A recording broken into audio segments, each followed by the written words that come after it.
आज हम surface tension पर चर्चा करेंगे। इसको हिंदी में पृष्ठ तनाव कहते हैं। देखिए, प्रत्येक पदार्थ परमाणुओं से मिलकर बनता है। परमाणु मिलकर अणु बनाते हैं और अणु मिलकर उस पदार्थ की रचना कर देते हैं। जो सरफेस टेंशन है वो द्रवों का गुण है, तो हम द्रवों पर चर्चा करेंगे। देखिए, द्रव का आयतन निश्चित होता है और आकार अनिश्चित होता है, क्योंकि द्रव को हम किसी भी बर्तन में डालेंगे तो उस बर्तन का आकार ले लेगा, लेकिन उसका आयतन सेम रहेगा, परंतु उसकी आकृति बदलती रहेगी। जिस बर्तन में डालेंगे उस आकार का हो जाएगा, लेकिन द्रव का एक स्वतंत्र पृष्ठ होता है। और जो द्रव का एक स्वतंत्र पृष्ठ होता है जो गैसों में नहीं पाया जाता है। गैसों में आकर्षण बल बहुत कम होता है। अगर गैस को ओपनली छोड़ दें तो पूरे वातावरण में फैल जाएगी, क्योंकि आकर्षण बल बहुत कम है। द्रवों में आकर्षण बल होने के कारण ही द्रव का पृष्ठ स्थायी होता है, ठोस में बहुत अधिक स्थायी होता है। अब हम द्रव की बात करते हैं। देखिए, द्रव के भीतर एक अणु की बात करते हैं। ये मान लीजिए द्रव है,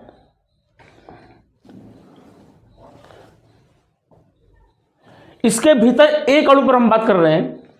ये अणु जो होता है ये चारों तरफ से आकर्षण बल के द्वारा खिंचा रहता है।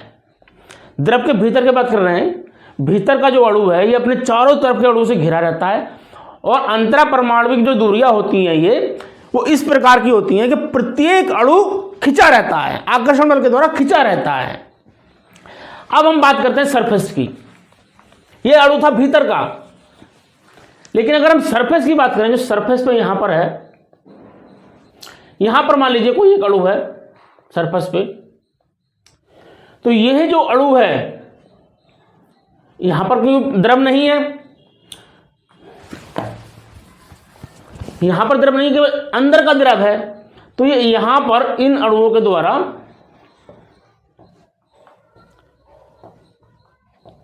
केवल खिंचा रहेगा, आकर्षण बल रहेगा, लेकिन ऊपर नहीं रहेगा।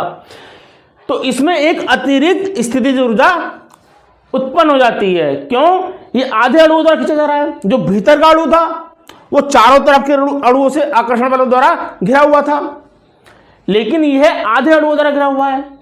तो इसमें एक अतिरिक्त ऊर्जा होती है, अतिरिक्त स्थितिज ऊर्जा होती है, जिसको पृष्ठ ऊर्जा कहते हैं, सरफेस एनर्जी कहते हैं।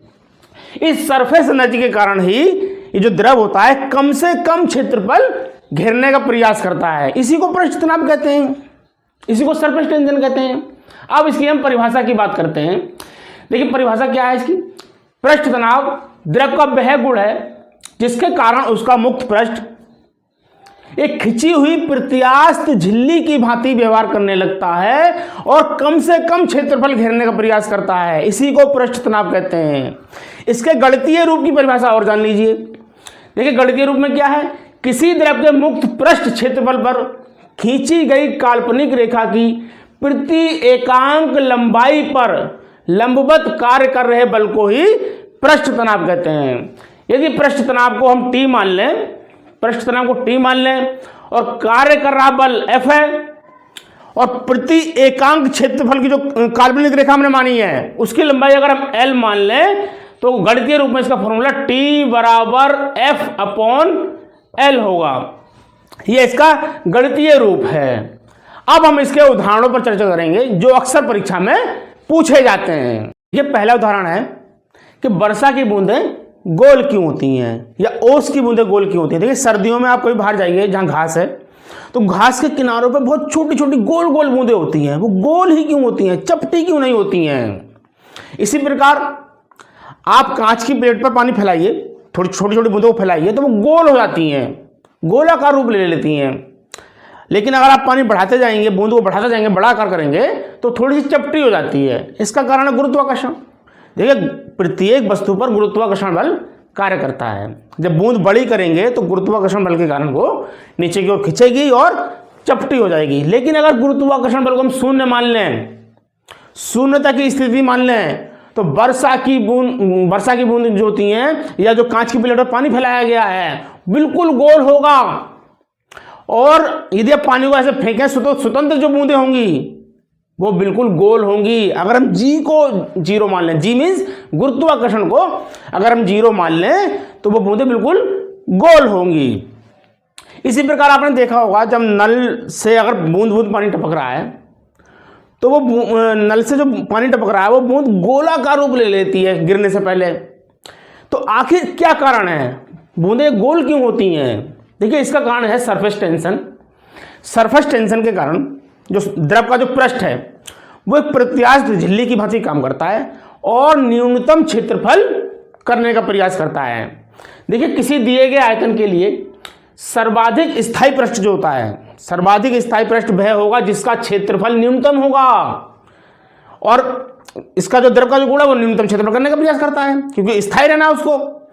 तो सर्वाधिक स्थायी पृष्ठ गोले का होता है। किसी दिए गए आयतन के लिए सर्वाधिक स्थायी पृष्ठ गोले का होता है, सर्वाधिक स्थायी पृष्ठ गोले का होता है।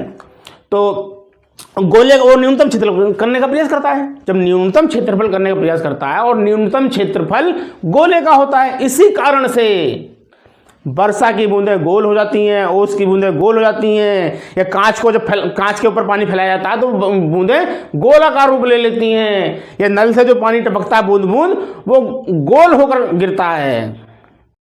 देखिए अगला उदाहरण है पेंटिंग ब्रश। देखिए पेंटर जो होता है जब पेंटिंग ब्रश को लिक्विड में डालता है तो उसके ब्रश के जो बाल होते हैं वो फैल जाते हैं, लेकिन जब उसको बाहर निकालता है तो वो चिपक जाते हैं। देखिए इसको ऐसे समझिए, ये मान लीजिए लिक्विड है, ये सरफेस है, ब्रश जब अंदर डालना है तो अंदर बाहर फैल जाते हैं, लेकिन जब इसको बाहर निकालते हैं तो ये ब्रश इस तरीके से चिपक जाते हैं, इसके बाल आपस में चिपक जाते हैं। इसका कारण क्या है? देखिए इसका कारण है सरफेस टेंशन, पृष्ठ तनाव इसका भी कारण है। जब ब्रश को अंदर डालते हैं और जब बाहर निकालते हैं तो उसके बालों के बीच एक सरफेस बन जाती है, और जब सरफेस बन गई तो सरफेस न्यूनतम क्षेत्रफल करने का प्रयास करेगी।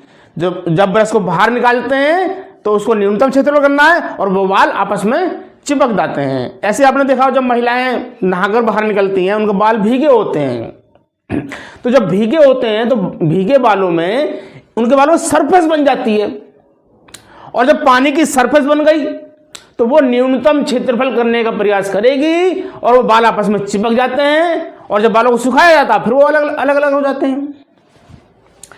अगला उदाहरण है पानी पर धूल के कण या इसी प्रकार का हल्का कचरा जो होता है वो तैरता है, उसका कारण भी सरफेस टेंशन है। वह प्रत्यास्थ झिल्ली की भांति काम करता है, तो उस पर जो धूल के कण हैं या छोटा मोटा कचरा आता है वो तैरने लगता है। अगला उदाहरण है कि साबुन के घोल के जो बुलबुले होते हैं साधारण जल की अपेक्षा अधिक बड़े होते हैं, इसका कारण भी सरफेस टेंशन है, क्योंकि जब पानी में साबुन घोल दिया जाता है तो उसका सरफेस टेंशन कम हो जाता है, और सरफेस टेंशन कम होने के कारण ही साबुन के घोल के बुलबुले अधिक बड़े बनते हैं। अगला उदाहरण है सुई पानी पर तैरती है। देखिए लोहे की सुई पानी पर तैर सकती है, इसको आप प्रैक्टिकली घर पर करना, आज ही करना है, मैं बताता हूं कैसे करना है। देखिए एक स्याही सोख्ता लीजिए, उसके ऊपर सुई रखिए लोहे की, और उस सोख्ते को जल के पानी से भरे गिलास में या किसी बर्तन में उस सोख्ते को रख दीजिए। सोखता धीरे धीरे पानी सोखेगा, और पानी सोखते सोखते एक समय ऐसा आएगा उसका वजन इतना बढ़ जाएगा कि वो पानी में डूब जाएगा और सुई पानी पर तैरती रहेगी। आप देख लीजिए सुई पानी पर तैरती रहेगी, इसका कारण सरफेस टेंशन है। देखिए द्रव की जो सतह है वो है प्रत्यास्थ झिल्ली की भांति काम करती है, तो सरफेस टेंशन के कारण उसमें खिंचाव है, और उस खिंचाव के कारण ही सुई पानी पर तैर पाती है। अगला उदाहरण है कि मच्छर और उसके लार्वा पानी पर तैरते हैं, वो आखिर डूबते क्यों नहीं हैं, और वहीं पर फिर वो डेंगू मलेरिया फैलाते हैं। देखिए इसका कारण क्या है? इसका कारण भी सरफेस टेंशन है। जल के ऊपर एक प्रत्यास्थ झिल्ली बन जाती है सरफेस टेंशन के कारण, और मच्छर और उसके लार्वा उस पर तैरते हैं। लेकिन अगर हम जल में मिट्टी का तेल डाल दें तो मिट्टी का तेल डालने से उसका सरफेस टेंशन कम हो जाएगा, और जब सरफेस टेंशन कम हो गया तो मच्छर और उसके लार्वा पानी में डूब के मर जाते हैं। अगला उदाहरण है कि साबुन या जो डिटर्जेंट होता है वो कपड़े साफ कैसे करते हैं। देखिए, साबुन या डिटर्जेंट को जब पानी में मिला दिया जाता है तो वो जल के पृष्ठ तनाव को कम कर देते हैं, और जब पृष्ठ तनाव कम हो गया तो जल साबुन से मिला हुआ जल जो होता है वो मैल के अंदर तक चला जाता है, और मैल के अंदर तक जाता है उसको साफ कर देता है। तो पृष्ठ तनाव के कारण ही साबुन और डिटर्जेंट पृष्ठ तनाव को कम कर देते हैं, और इसके कारण वो कपड़े को अधिक साफ कर देते हैं। अगला उदाहरण है कि गर्म सूप टेस्टी लगता है। भाई इसका क्या कारण है? देखिए, जो गर्म सूप होता है, यहां पर हम ये चर्चा करेंगे कि टेम्परेचर का पृष्ठ तनाव पर क्या प्रभाव पड़ता है, यहीं पर चर्चा करेंगे। देखिए, टेम्परेचर अगर हम बढ़ाते हैं, किसी द्रव का अगर हम टेम्परेचर बढ़ा दें तो उस टेम्परेचर के बढ़ने से उसका सरफेस टेंशन कम हो जाता है। कैसे कम होगा? देखिए, जब हम टेम्परेचर बढ़ा रहे हैं तो अणुओं के बीच लगने वाला आकर्षण बल कम होने लगता है, उसके अणु इधर उधर भागने लगते हैं, तो वो ब्रेक हो जाता है आकर्षण बल, और आकर्षण बल जब ब्रेक हो जाता है, कम होने लगता है, तो पृष्ठ तनाव कम हो जाता है। इस प्रकार हम कह सकते हैं कि टेम्परेचर अगर हम बढ़ा रहे हैं, टेम्परेचर बढ़ेगा तो सरफेस टेंशन घट जाता है, तो गर्म और टेम्परेचर यदि घटेगा तो सरफेस टेंशन बढ़ जाएगा। तो गर्म सूप मींस टेम्परेचर बढ़ गया, तो टेम्परेचर बढ़ने के कारण गर्म सूप का पृष्ठ तनाव कम हो जाता है, और जब पृष्ठ तनाव कम हो गया तो वो पूरी जीभ पर फैल जाता है। जब गर्म सूप पूरी जीभ पर फैलता है तो उसके प्रत्येक हिस्से का टेस्ट आता है, और वो बहुत ज़्यादा टेस्टी लगता है। इसी के लिए गर्म खाना टेस्टी लगता है, क्योंकि वो पूरी जीभ पर फैल जाता है और पूरा टेस्ट आता है।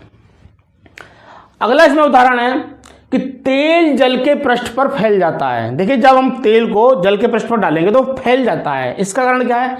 इसका कारण यह कि तेल का सरफेस टेंशन जल की अपेक्षा कम होता है। जल का अधिक सरफेस टेंशन है, तेल का कम है, तो जल की सतह का जो अधिक सरफेस टेंशन है तो वो तेल को चारों दिशाओं में खींचता है, जिससे वो तेल जल की सतह पर फैल जाता है। आई होप कि पृष्ठ तनाव आपको समझ में आ गया होगा, इसके उदाहरण भी आपको समझ में आ गए होंगे। यदि वीडियो अच्छा लगा हो तो चैनल को सब्सक्राइब अवश्य कीजिएगा।